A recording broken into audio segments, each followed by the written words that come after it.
یقیناً ماہ رمضان المبارک میں ہمارا تعلق نماز سے بھی مضبوط ہو گیا تھا اور قرآن سے بھی، لیکن آج میں ماہ رمضان المبارک کے گزر جانے کے بعد نماز سے تعلق سے متعلق کچھ عرض کرنے کی جسارت نہیں کروں گا، اس لیے کہ مجھ سے پیشتر آپ نے نماز ترک کرنے کے عذاب اور اس سے متعلق وعیدیں سماعت فرمائیں۔ آج میں آپ کے سامنے ماہ رمضان کے گزر جانے کے بعد ہمارا تعلق قرآن سے کتنا کمزور ہو گیا اور قرآن کیسی عظمت والی کتاب ہے اور اس کے پڑھنے والے کے سلسلے میں کیا کیا بشارتیں ہیں، میں اس کے حوالے سے کچھ باتیں عرض کرنے کی سعادت حاصل کروں گا تاکہ آپ قرآن مقدس سے اپنے تعلق کو زندگی کی آخری سانس تک باقی رکھنے کی کوشش کر سکیں۔ میرے پیارے آقا صلی اللہ علیہ وسلم کے پیارے دیوانوں، اللہ تعالیٰ ارشاد فرماتا ہے، اللہ نزل احسن الحدیث، اللہ تعالیٰ نے سب سے اچھی کتاب اتاری۔ لفظ احسن فرمایا، اس سے مراد یہ ہے کہ اس سے اچھی کوئی دوسری کتاب ہے ہی نہیں، سب سے اچھی اگر کوئی کتاب ہے تو وہ قرآن شریف ہے۔ تو اس کتاب کو اللہ عز و جل نے اتاری، اور جس مہینے میں اتارنے کا اس نے اہتمام کیا وہ مہینہ بھی ماہ رمضان المبارک تھا۔ انا انزلناہ فی لیلۃ القدر۔ میرے پیارے آقا صلی اللہ علیہ وسلم کے پیارے دیوانوں، اب رب قدیر جل جلالہ اس قرآن کی صفت کو بیان کر رہا ہے کہ اس کتاب میں ہے کیا۔ تو فرمایا تقشعر منہ جلود الذین کتابا متشابہا مثانی، کہ اول سے آخر تک ایک سی ہے، سنگل، سملر، دوہرے بیان والی۔ اب دوہرے بیان سے کیا مراد ہے؟ یہ دو ٹائپ کا بیان جو قرآن بتا رہا ہے اس کتاب کے بارے میں، اس سے کیا مراد ہے؟ تو دوہرے بیان سے مراد یہ ہے کہ یہ وہ کتاب ہے جس میں وعدہ بھی موجود ہے اور وعید بھی موجود ہے، اس میں دونوں بیان ہے۔ یعنی اگر تم نیکی کرو گے تو تمہارے لیے یہ وعدہ ہے، اور اگر تم گناہ کرو گے تو تمہارے لیے یہ وعید ہے۔ تو یہ دوہرے بیان والی کتاب اللہ عز و جل نے نازل فرمائی کہ اس میں دونوں ٹائپ کا بیان موجود ہے۔ میرے پیارے آقا صلی اللہ تعالی علیہ وسلم کے پیارے دیوانوں، اسی کے ساتھ ساتھ فرمایا گیا تقشعر منہ جلود الذین یخشون ربہم، اس سے ان کے بدن پر بال کھڑے ہوتے ہیں جو اپنے رب سے ڈرتے ہیں۔ یعنی یہ وہ کتاب ہے کہ جب اس کتاب کے اندر کوئی وعید والی آیت آ جاتی ہے کہ یہ گناہ کرو گے تو یہ سزا ہوگی، تو جو اللہ سے ڈرنے والے بندے ہیں ان کے رونگٹے کھڑے ہو جاتے ہیں کہ کیا ہم اللہ عز و جل کے عذاب کو برداشت کرنے کی طاقت رکھتے ہیں۔ میں یہاں پر ایک بات آپ کے سامنے پیش کروں۔ حضرت امام اعظم ابو حنیفہ رحمت اللہ تعالی علیہ عشاء کی نماز میں شریک تھے جماعت کے اندر، اور امام صاحب نماز کے اندر تلاوت کرتے ہیں سورۃ الزلزال کی، اذا زلزلت الارض زلزالہا۔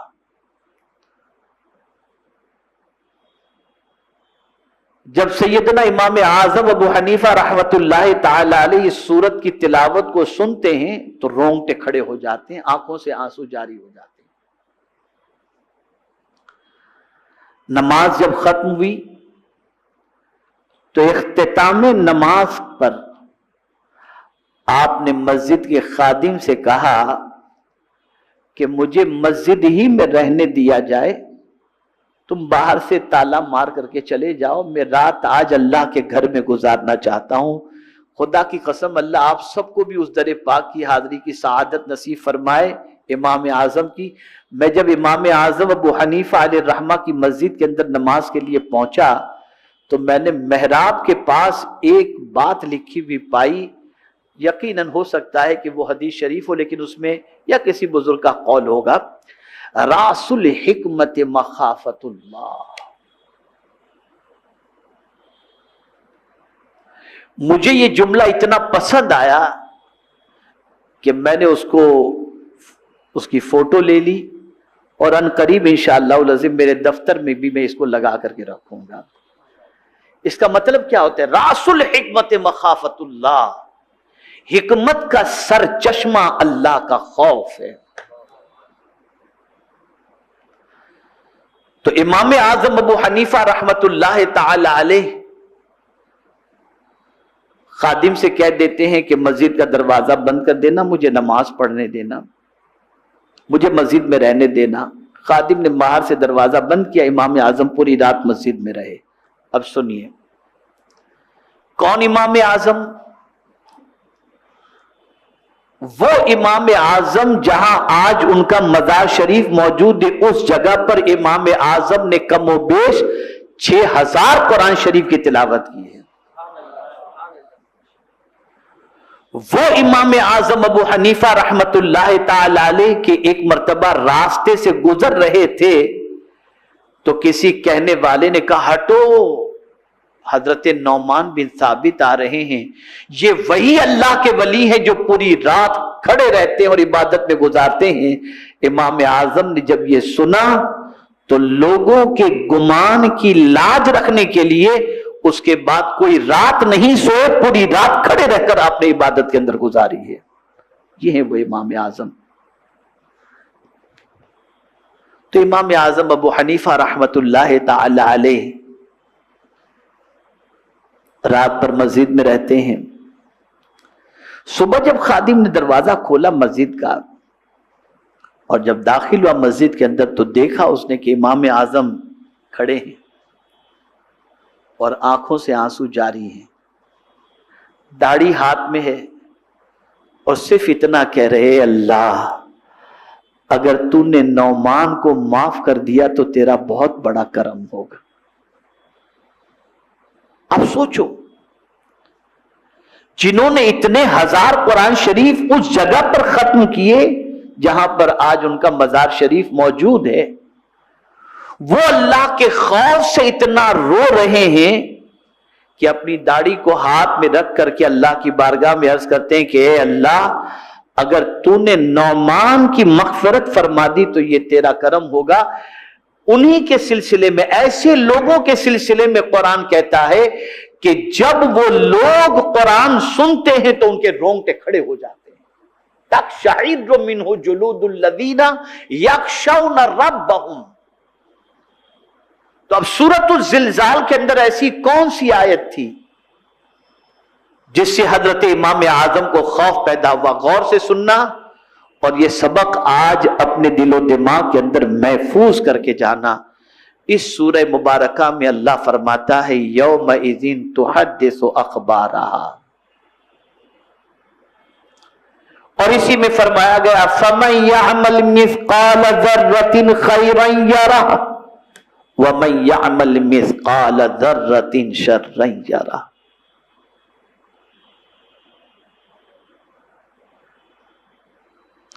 یاد رکھیں ذرہ برابر بھی اگر کوئی نیکی کرے گا تو قیامت کے دن اس کی نیکی اللہ اسے دکھائے گا، اور ذرہ برابر بھی اگر کوئی گناہ کرے گا تو اللہ عز و جل اس کے گناہ کو اس کو دکھائے گا۔ آپ سوچیں اللہ والے جب قرآن کی آیت کو سنتے ہیں اور آیت وعید کو سنتے ہیں تو ان کے رونگٹے کھڑے ہو جاتے ہیں، اور رونگٹے صرف کھڑے ہی نہیں ہوتے بلکہ آنکھوں سے آنسو جاری بھی ہو جاتے ہیں۔ اللہ کے ڈر کی وجہ سے. ہمارا دل تو اتنا سخت ہو گیا، اول تو قرآن سمجھتے نہیں، اور دوسری چیز یہ کہ سمجھایا جائے تو دل پر اثر نہیں کرتی بات. وجہ یہ ہے کہ میرے پیارے آقا صلی اللہ علیہ وسلم کے پیارے دیوانوں، ہمارا دل بہت سخت ہو چکا ہے. اب جب آیت وعد اور آیت وعید سنتے ہیں تو ایک کیفیت تو یہ بتائی گئی تقشعر منہ جلود الذین یخشون ربہم، اور آگے فرمایا گیا ثم تلین جلودہم وقلوبہم الی ذکر اللہ. غور سے سنیے گا، پھر ان کی کھالیں اور دل یاد خدا کی رغبت میں نرم پڑ جاتے ہیں. یعنی اب دل ایک دم نرم ہو جاتا ہے، اب اللہ کی یاد میں ان کا دل نرم ہو جاتا ہے.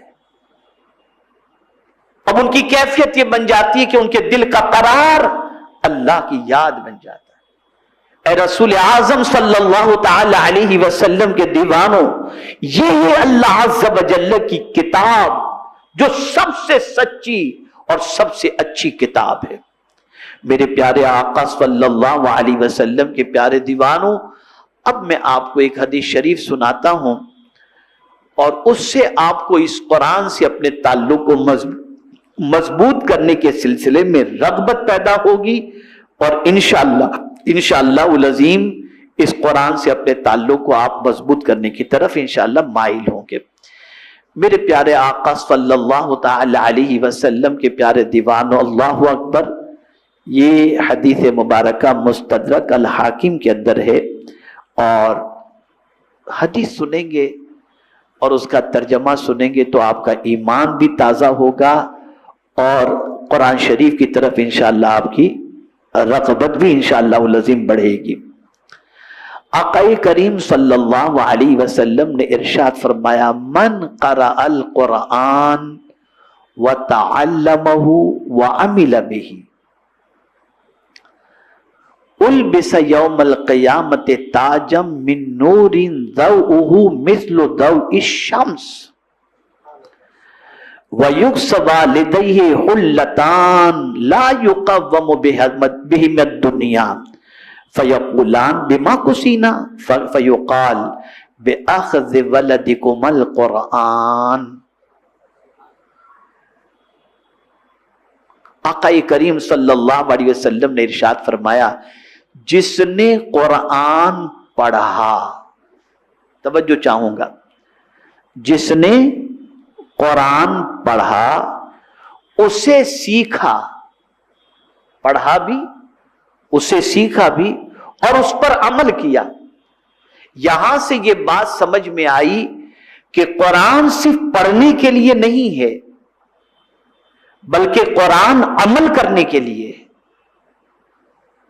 پڑھنے سے آپ ثواب تو پالیں گے، لیکن عمل کرنے سے قرآن کا نتیجہ جو ہے اور جو مقصد ہے وہ مقصد پورا ہو جائے گا. قرآن نازل کرنے کا مقصد ہی یہ ہے کہ آپ قرآن پر عمل کر کے اپنی دنیا اور آخرت کو دونوں کو سنوار لیں. آج ہماری قوم کا مزاج یہ بن چکا کہ بڑے دھڑلے سے ہماری قوم کہتی ہے مولانا قرآن پر عمل کرنا بہت مشکل ہے. معاذ اللہ ثم معاذ اللہ، آپ نے اس کتاب کو مشکل بنا دیا، جبکہ رب فرماتا ہے وَلَقَدْ يَسَّرْنَا الْقُرْآنَ لِلذِّكْرِ، ہم نے قرآن کو آسان کیا ہے. نصیحت حاصل کرنے والوں کے لیے قرآن کو اللہ نے آسان کیا ہے، اور ہم یہ کہہ رہے ہیں کہ قرآن پر عمل کرنا ڈیفیکلٹ ہے. گویا معاذ اللہ ثم معاذ اللہ، ہم اپنی زبان سے اب اقرار کر رہے ہیں کہ یہ کتاب اتنی سخت ہے کہ اس پر عمل نہیں کیا جا سکتا. معاذ اللہ، ہم اللہ عز و جل کے فرمان کا سیدھے سے انکار کر رہے ہیں. کیا اس کتاب کو معاذ اللہ قابل عمل نہیں سمجھتے؟ عمل نہ کرنا الگ چیز ہے، لیکن عمل کے قابل نہ سمجھنا یہ بہت بڑا جرم ہے. اللہ عز و جل نے ان بندوں پر رحم و کرم کی بارش کا وعدہ فرمایا جو لوگ اللہ کی کتاب پر عمل کرتے. وَهَذَا كِتَابٌ انزلناہ مبارکن فاتبعوہ واتقوا لعلکم ترحمون۔ اور اگر کوئی بندہ یہ چاہتا ہے کہ اسے سیدھا راستہ نصیب ہو جائے تو قرآن کہتا ہے اتبعوہ لعلکم تہتدون، تم اس کی پیروی کرو تاکہ تمہیں سیدھا راستہ نصیب ہو جائے، ہدایت مل جائے۔ تو یہ بات ذہن کے اندر محفوظ کر لیں کہ قرآن عمل کی کتاب ہے، اس کو ذہن میں بٹھا لو، قرآن عمل کی کتاب ہے۔ آقا کریم صلی اللہ علیہ وسلم نے اسی لیے بشارت کن لوگوں کو عطا فرمائی؟ صرف قرآن پڑھنے والوں کو نہیں، بلکہ فرمایا جس نے قرآن پڑھا اسے سیکھا۔ اب سیکھنے سے مراد آپ یہ بھی لے سکتے ہیں کہ تجوید کے ساتھ، یا سیکھنے سے مراد یہ ہے کہ اس کے معنی اور مفاہیم کو سمجھنے کے سلسلے میں یہ سیکھنا۔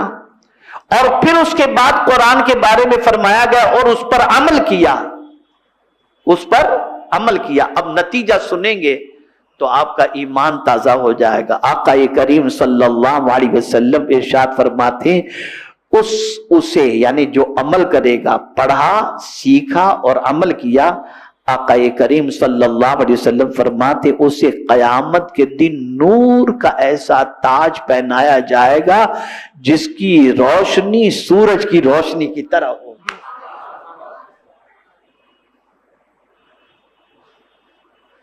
جس نے قرآن پر عمل کیا اسے تاج پہنایا جائے گا۔ کون پہنائے گا یہ ذکر نہیں، لیکن پہنایا جائے گا اسے تاج۔ اور وہ تاج کتنا چمکیلا ہوگا کہ آج کے ڈائمنڈ اس کے سامنے کچھ نہیں، اس کی روشنی سورج کی روشنی کی طرح ہوگی۔ اے رسول اعظم صلی اللہ تعالی علیہ وسلم کے پیارے دیوانوں، اب آگے جو بات بتائی گئی ہے نا، اس سے آپ سب کی ذمہ داری آپ محسوس کریں، آپ سب اپنی ذمہ داری محسوس کریں۔ جتنے بھی یہاں شادی شدہ ہیں وہ سب اپنی ذمہ داری کو محسوس کریں تاکہ اس کی برکتیں آپ کو حاصل ہو سکیں۔ آگے آقا کریم صلی اللہ علیہ وسلم فرماتے ہیں یعنی جس نے قرآن پڑھا، سیکھا، اس پر عمل کیا، اسے ایسا تاج پہنایا جائے گا جو سورج کی روشنی کی طرح ہوگا۔ اور آگے کیا حضور فرماتے ہیں، اور اس کے والدین کو یعنی پڑھنے والے کے ماں باپ کو دو ایسے قیمتی لباس پہنائے جائیں گے جو دنیا بھر سے افضل و قیمتی ہوں گے۔ آپ مجھے بتاؤ، یہاں سے ماں باپ کی رسپانسبلٹی اجاگر ہو رہی ہے۔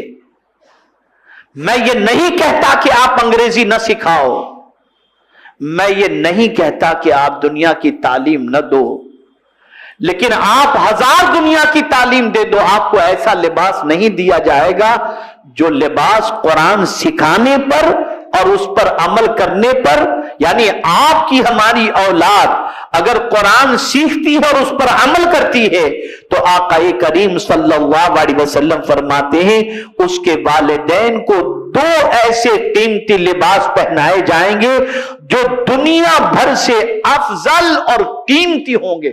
دنیا بھر سے، ساری دنیا دیکھ کر کے بھی وہ قیمتی لباس خریدنا چاہے تو بھی نہیں خرید سکتا، اتنا قیمتی لباس۔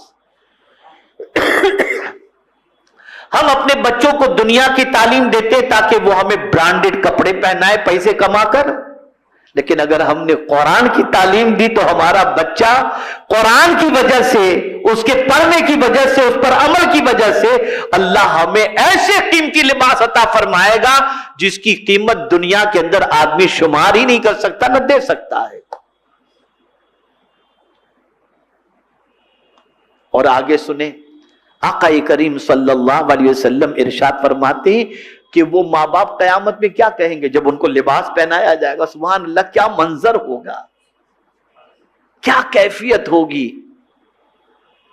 جب تاج ان کے ماں باپ کے سر پر سجایا جا رہا ہوگا، ان کے ماں باپ کو لباس پہنایا جا رہا ہوگا، تو کیا منظر ہوگا۔ اور اس منظر کی وجہ سے، اس عزت کی وجہ سے جو بچے قرآن پڑھتے ہیں اور اس پر عمل کرتے ہیں ان کے والدین کو جو عزت دی جائے گی تو وہ حیرت میں پڑ جائیں گے کہ ہمارے عمل تو ایسے نہیں تھے، ہم نے تو کوئی ایسی نیکی نہیں کی تھی کہ ہم کو یہ عزت ملے. تو وہ اللہ سے کہیں گے، حضور صلی اللہ علیہ وسلم فرماتے تو وہ کہیں گے کہ ہمیں کس وجہ سے لباس پہنایا گیا ہے. وہ اتنا قیمتی لباس دیکھ کر کہیں گے مولا ہمیں کس وجہ سے قیمتی لباس پہنایا گیا ہے. کہا جائے گا تمہارے بچے کے قرآن کریم کی تعلیمات پر عمل کے سبب سے.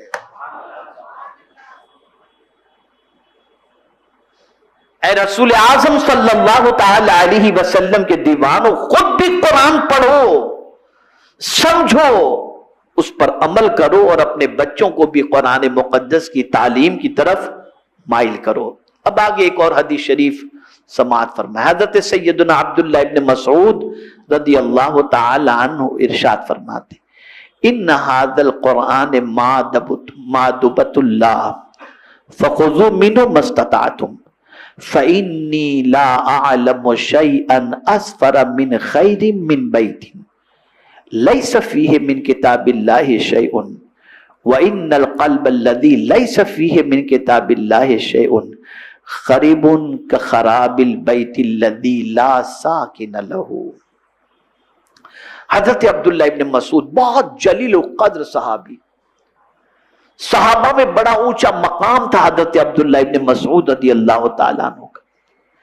علم کے سلسلے میں حضرت عبداللہ ابن مسعود رضی اللہ تعالیٰ عنہ کا عالم یہ تھا کہ جب کوفہ والوں نے فاروق اعظم رضی اللہ المولا تبارک و تعالیٰ عنہ سے عرض کیا کہ ہمیں عبداللہ ابن مسعود کو دے دیجئے تاکہ ہمارے یہاں آ کر فاروق حضرت عبداللہ ابن مسعود رضی اللہ تعالیٰ عنہ علم بانٹیں، تو فاروق اعظم رضی اللہ تعالیٰ عنہ نے فرمایا جی تو چاہتا ہے کہ عبداللہ ابن مسعود کو میرے پاس رکھوں اس لیے کہ یہاں ان کی ضرورت ہے، لیکن تمہاری خواہش پر میں اپنی خواہش کو قربان کرتا ہوں اور عبداللہ ابن مسعود کو تمہیں دیتا ہوں. کہے وہ، اور حضرت عبداللہ ابن مسعود رضی اللہ تعالیٰ عنہ کوفہ تشریف لے گئے. آپ کو جان کر حیرت ہوگی جب مولا علی کرم اللہ تعالی وجہہ الکریم کوفہ پہنچتے ہیں تو کوفہ میں حضرت عبداللہ ابن مسعود رضی اللہ تعالی عنہ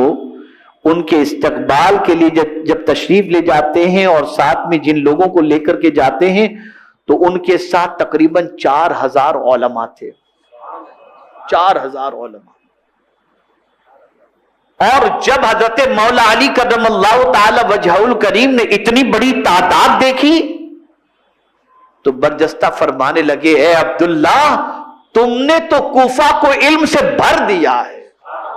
یہ حضرت عبداللہ ابن مسعود رضی اللہ تعالی اتنے جلیل القدر صحابی، بہت بڑے صحابی، بہت اچھا قرآن پڑھتے تھے. حضور صلی اللہ علیہ وسلم ان سے قرآن سنتے تھے.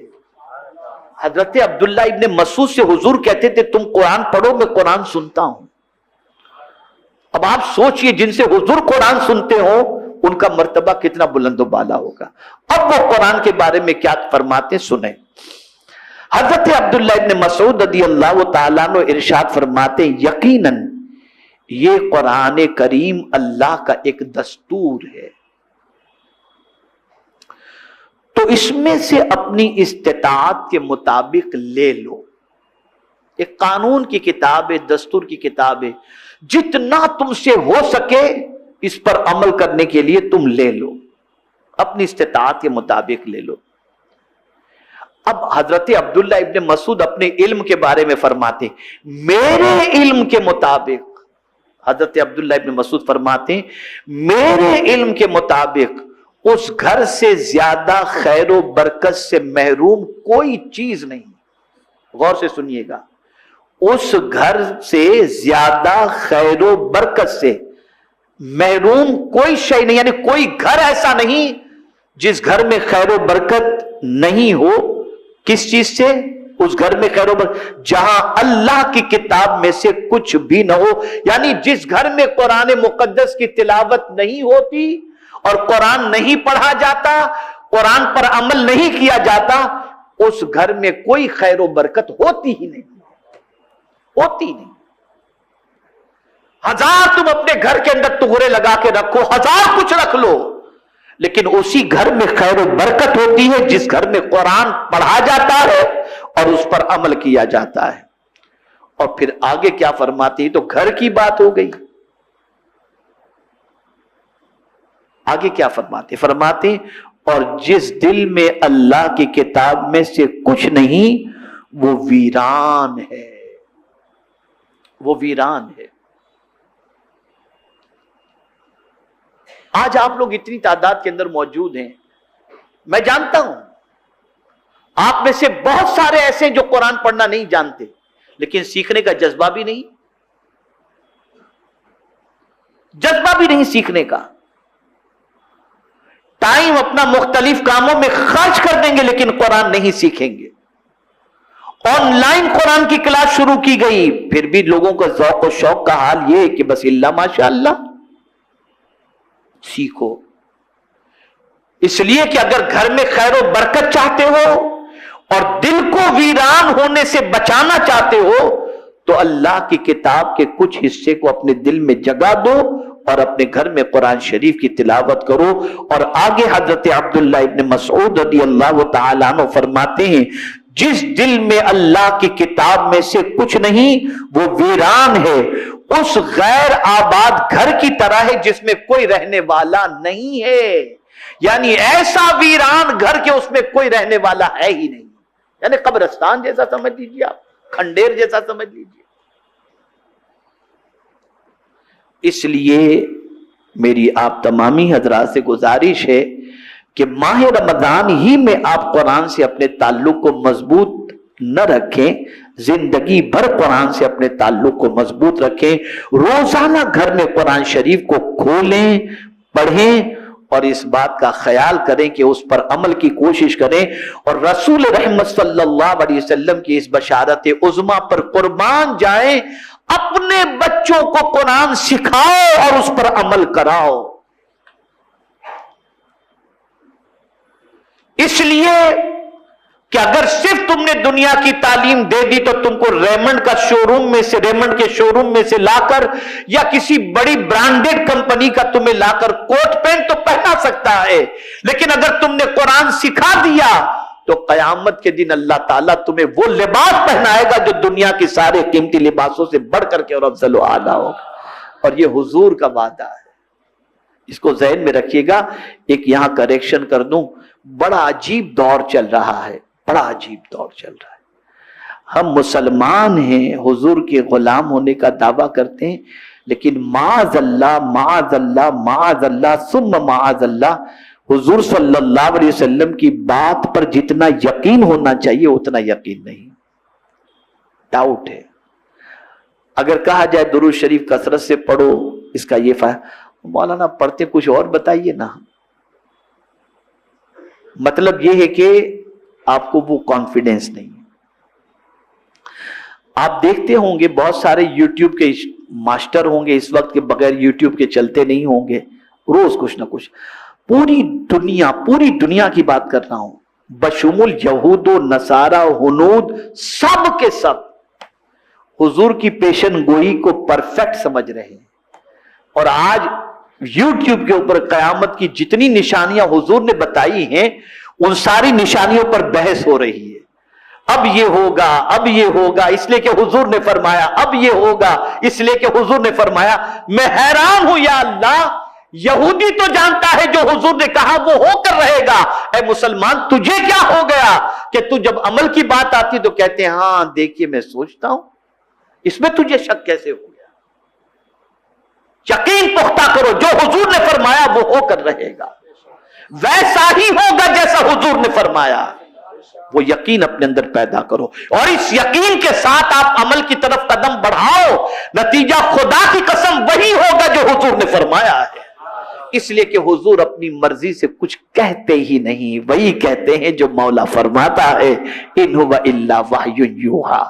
نیکی کرو گے برکت ملے گی، مولانا کر رہے ہیں لیکن دیکھیے نا کیا حالت۔ ارے بھائی تم اپنی کوتاہی دیکھو، اس میں نیکی پرفیکٹ کر رہے ہو کہ کچھ اس میں کمیاں ہیں؟ تو عرض کرنے کا منشا یہ ہے کہ اے رسول اعظم صلی اللہ تعالی علیہ وسلم کے دیوانوں، ماہ رمضان شریف میں جو قرآن سے ہمارا اٹیچمنٹ تھا وہ صرف ماہ رمضان تک آپ نہ رکھیں، ماہ رمضان کے گزرنے کے بعد جو ذوق و شوق کے ساتھ آپ قرآن شریف پڑھتے تھے اسی ذوق و شوق کے ساتھ آپ قرآن شریف سے اپنے تعلق کو بنائے رکھیں، پھر آپ دیکھیں کہ آپ کی زندگی میں کتنا نکھار آتا ہے، کتنا آپ کی زندگی کے اندر جو ہے وہ سکون آتا ہے، اطمینان آتا ہے۔ اس لیے کہ یہ وہ کتاب ہے کہ سب سے اچھی اور سب سے سچی کتاب یہی قرآن مقدس ہے۔